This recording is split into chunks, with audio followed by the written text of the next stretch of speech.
बिना समय गवाए बात करते हैं युवाओं से इस वक्त कि उनके एस्पिरेशंस क्या हैं। इस चुनाव में क्या लगता है कि दरभंगा के मुद्दे पे बातचीत हो पा रही है? बिल्कुल हो रही है।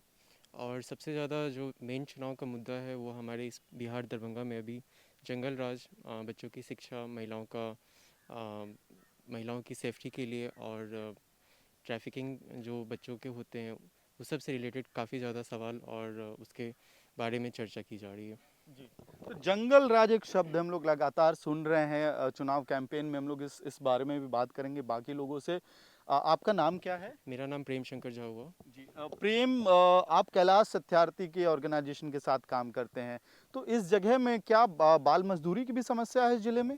बिल्कुल, इस ज़िले में दरभंगा, मधुबनी या अगल बगल के जो भी ज़िला हैं, समस्तीपुर जैसे, यहाँ पे बहुत सारा बच्चे को यहाँ से उठा के ले जाया जाता है राजस्थान। और जो भी चाइल्ड इंडस्ट्रियल एरियाज़ हैं, जैसे कि जयपुर में चूड़ी फैक्ट्रियाँ हो गई, वहाँ पे उन लोगों को ले जाके वहाँ पे काम करवाया जाता है। और साथ ही साथ अगर वहाँ पे उन बच्चों को अगर कुछ हो जाता है, अगर वो वहाँ पे मर जाते हैं, कुछ भी हो जाते हैं, तो बच्चों के माता पिता को इन्फॉर्मेशन नहीं दिया जाता है। तो क्या इस बार नेता इन मुद्दों पे बात कर रहे हैं? नेता, हमारे बिहार की सबसे बड़ी यही कमी है कि नेता जो है जिस मुद्दों पे उन्हें बात करना चाहिए वो लोग नहीं करते हैं। वो बस ऐसे मुद्दों को पकड़ते हैं जिनसे उनकी राजनीति सफलता प्राप्त हो सके। तो ये मुझे ये समझाइए कि इस चुनाव में बड़ा यूनिक हो रहा है। पहले राजद ने कहा कि हम 10 लाख नौकरियां देंगे। नीतीश कुमार जी ने कहा कि पॉसिबल नहीं है या समंदर नहीं है, अपॉर्चुनिटीज नहीं हो सकते हैं। फिर बीजेपी ने अपना मैनिफेस्टो निकाला 19 लाख नौकरियों का। तो भरोसा हो रहा है इन दोनों पार्टियों में से किसी पे? मुझे तो नहीं लग रहा। बिल्कुल फेक वादा है और दोनों ही। बिल्कुल बिल्कुल हाँ। ये एक चुनावी स्टंट है और वे चुनाव भर ही हम लोगों के बीच रहेगा।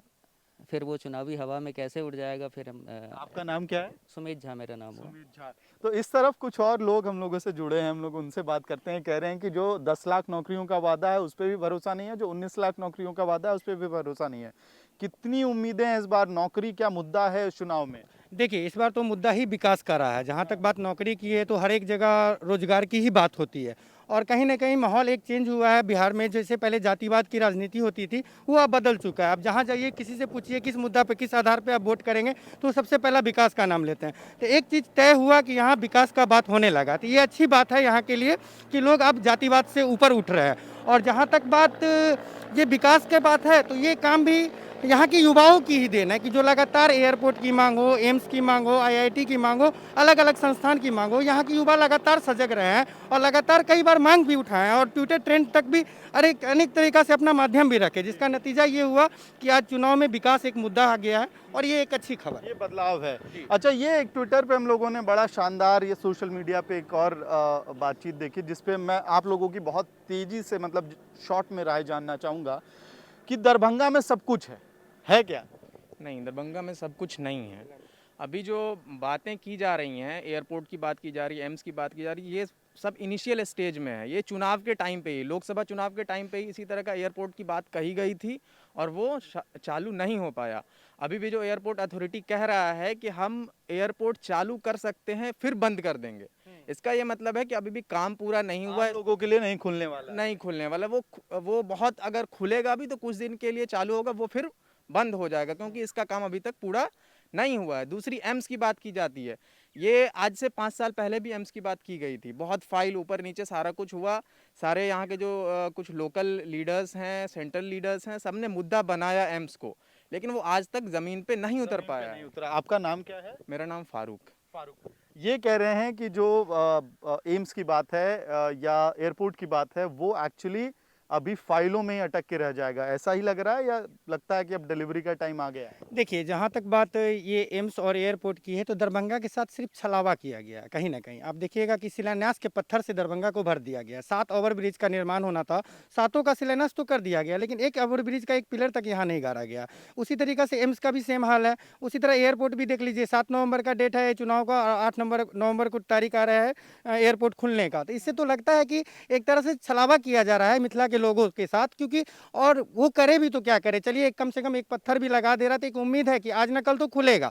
आज तो हो गया, चलिए 25-24 जब चुनाव होगा लोकसभा चुनाव तक, उस समय तक तो खुलना ही खुलना होगा। आज मुद्दा तो उठ गया है, कम से कम ये हुआ कि आज विकास की बातें हो रही। आपका नाम क्या है? क्योंकि लग रहा है किसी संगठन से जुड़े हुए हैं आप। जी, मेरा नाम अमन सक्सेना हुआ। मैं मिथिला स्टूडेंट यूनियन का विश्वविद्यालय प्रभारी हूँ और यहाँ का छात्र नेता भी हूँ। तो ये बता दूं कि जिस शहर में हम लोग इस वक्त हैं वहाँ पे एमएसयू कहते हैं ना आप लोग, मिथिला स्टूडेंट यूनियन बड़ा बहुत तेजी से रफ्तार से आगे बढ़ता जा रहा है। आपकी ऑर्गेनाइजेशन को इतना अग्रेसिव क्यों बोला जाता है?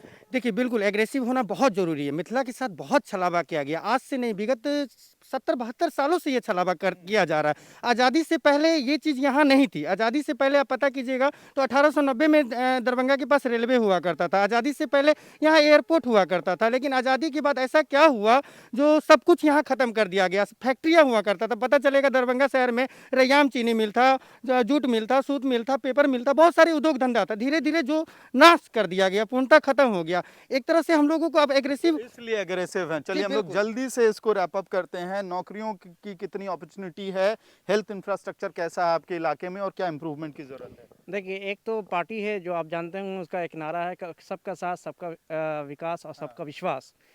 इनमें से कुछ नहीं हो रहा है। अब रही बात ये शिक्षा की बात, शिक्षा तो एकदम समझिए कि ज़ीरो हो चुका है।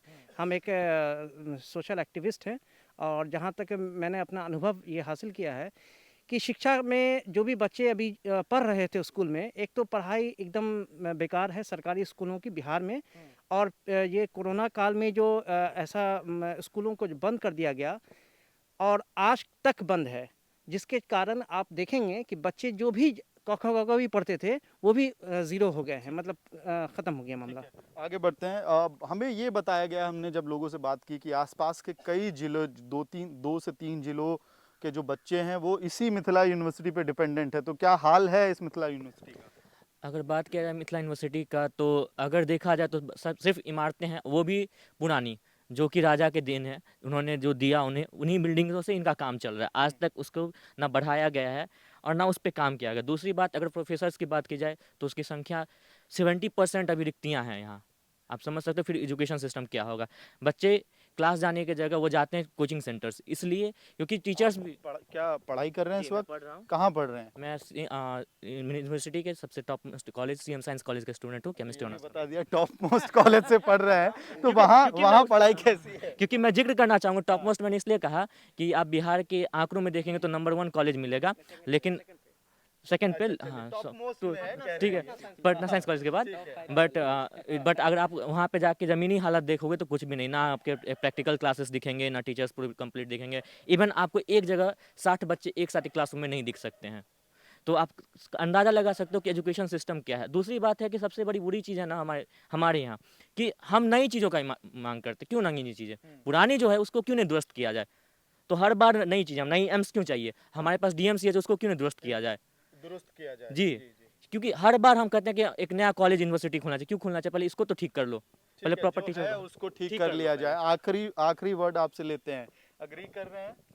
हाँ, बिल्कुल सही कह रहे हैं। यूनिवर्सिटी की हालत इतनी खराब है जितनी ये बता रहे हैं? हाँ, एजुकेशन सिस्टम बिल्कुल ज़ीरो है और निश्चित रूप से ग्राउंड लेवल से वर्क करना यहाँ आवश्यक है और फिर एक अच्छा प्लेटफॉर्म दिया जा सकता है। खत्म करने से पहले 2 अहम बातें मैं बता दूं। यहाँ पे लगातार बीजेपी के जो कैंडिडेट हैं वो कई बार विधायक रह चुके हैं और इस बार भी जो मोटे मोटे तौर पे लड़ाई जो मानी जा रही है वो भाजपा और आरजेडी के कैंडिडेट्स के बीच में मानी जा रही है। और लगातार ये दावा किया जाता है कि दरभंगा में सब कुछ है, बीजेपी के गढ़ में, सरकार के गढ़ में जो युवा हैं उनकी बातचीत आपने सुनी है। खुद जज कीजिए कि बिहार किस तरफ, बिहार के चुनावों के मुद्दे क्या होने चाहिए। देखते रहिए ईशाविल।